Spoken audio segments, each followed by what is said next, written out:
Assalamualaikum. So today we will present and cover how the DFS works and how it's useful in topological sorting along with related concepts and theorems. So firstly we'll understand the concept of depth first search, what actually it is. It's a method to explore all the vertices and edges of a graph by going as deep as possible before backtracking. It is used in topological sorting, cycle detection, finding paths, identifying connected components. We can think of an example like we are trying to explore a maze. You keep on going forward until you hit the dead end, then backtrack and try a new path. Talking about the discovery and finish times in DFS, every node in depth first search gets two timestamps. The first one is discovery time, that is D of U, when we first search a node. The second one is finish time, that is F of U, after we have explored all the paths from that node.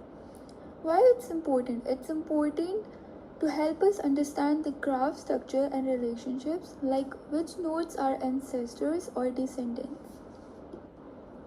So how the pseudocode of depth first search works? First of all, we mark all the nodes as unvisited, white, and set their parents to null. Second, we start from a white node and call depth first search visit. In depth first search visit, we mark the nodes as gray, that is being visited, being explored. Then we set the discovery time, recursively visit all the neighbors, and when done, we mark it black and record the finish time. Remember that recursion is the key. It helps explore each branch deeply.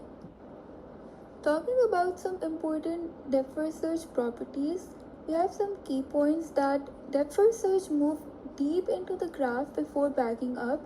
Nodes change color during traversal from white to gray to black, as discussed earlier in the previous slide. Timestamp help us understand the order and structure. So what parenthesis theorem says, it says that for any two vertices U and V, their discovery and finish intervals either don't overlap at all or one is fully inside the other. White path theorem states that if there is a path from U to V and V is white, when U is discovered, then V will be descendant of U. This helps determine whether a node will be reached during depth first search from another node. Talking about the types of edges in depth first search, when we run depth first search, edges fall into four categories. The first one is tree edge that leads to a new undiscovered vertex. Second is back edge that points back to an ancestor, which causes cycle detection. The third one is forward edge that goes to a descendant already visited. Fourth one is cross edge that connects different branches or subtrees. The next topic we will discuss is topological sorting, a linear ordering of nodes where for every directed edge U goes to V and U appears before V. It is used for task scheduling, course planning, and more. So how to do it with depth first search?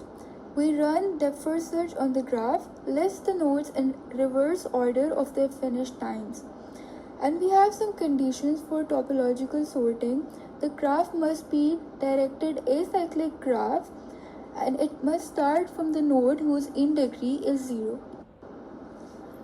So here we have a topological sorting example. We have a directed acyclic graph fulfilling the conditions of topological sorting. So you can see that the in degree of A is 0, while the in degree of others is 2, 1, whatever. So what we will do is we will remove the both edges, that is going from A, as you can see, and it will move towards the other one. It will show when we remove the in degree A vertices.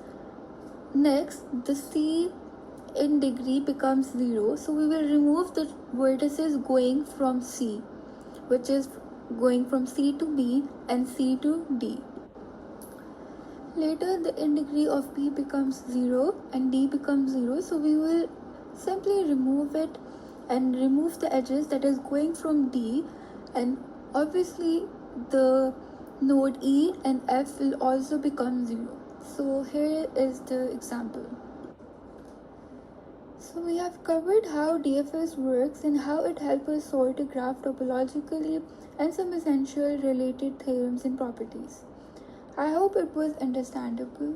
Thank you.